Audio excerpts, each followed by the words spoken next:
Para poder estudiar las proteínas es necesario entender su composición y su estructura, ya que fundamentalmente en ello radica la función, su ubicación y muchos otros factores que son convenientes analizar cuando uno se plantea el analizar una proteína en particular.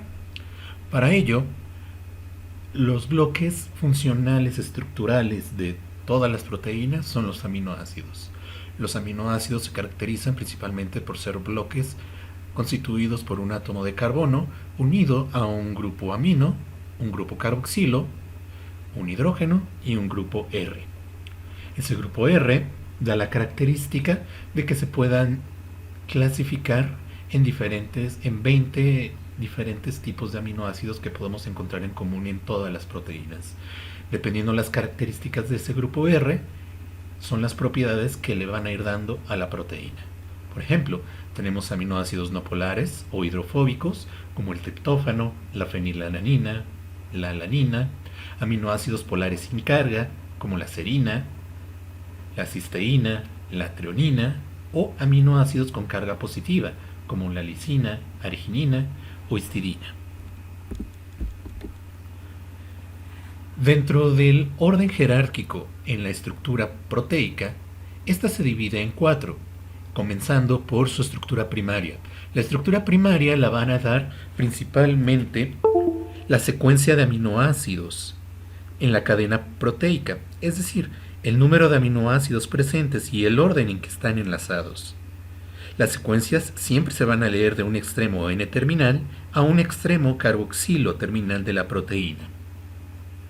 Asimismo, es importante destacar que cada aminoácido está unido entre sí por un enlace que se llama enlace peptídico.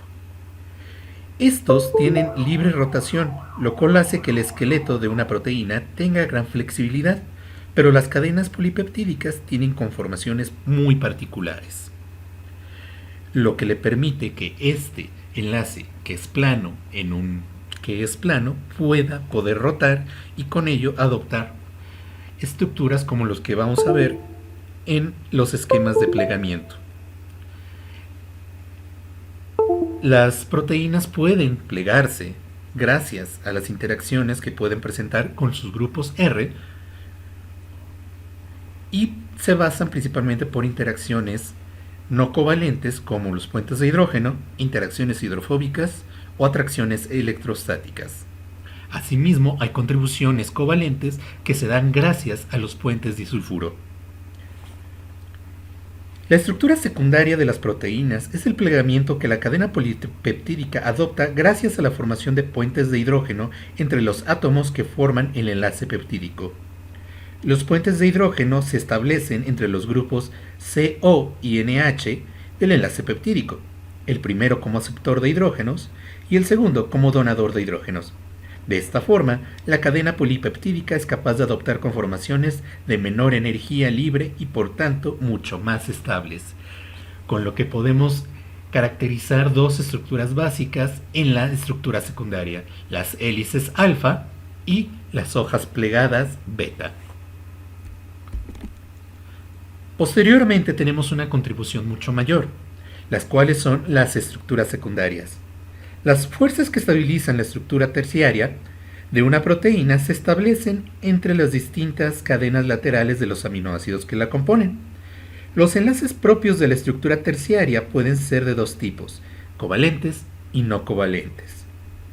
Los enlaces covalentes pueden deberse a la formación de puentes disulfuro entre dos cadenas laterales de cisteína, la formación de un enlace amida entre las cadenas laterales de lisina y un aminoácido dicarboxílico como la glutamina o el aspartato, y los enlaces no covalentes pueden ser de 4 tipos: fuerzas electrostáticas entre cadenas laterales ionizadas con cargas de signo opuesto, puentes de hidrógeno entre las cadenas laterales de aminoácidos polares, interacciones hidrofóbicas entre cadenas laterales apolares, o fuerzas de polaridad debidas a interacciones dipolo-dipolo.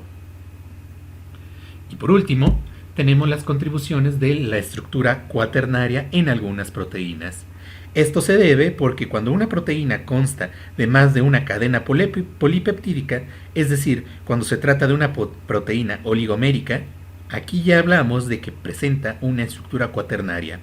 La estructura cuaternaria debe considerar principalmente el número y la naturaleza de las distintas subunidades o monómeros que integran el oligómero, la forma en que se asocian en el espacio para dar lugar al oligómero.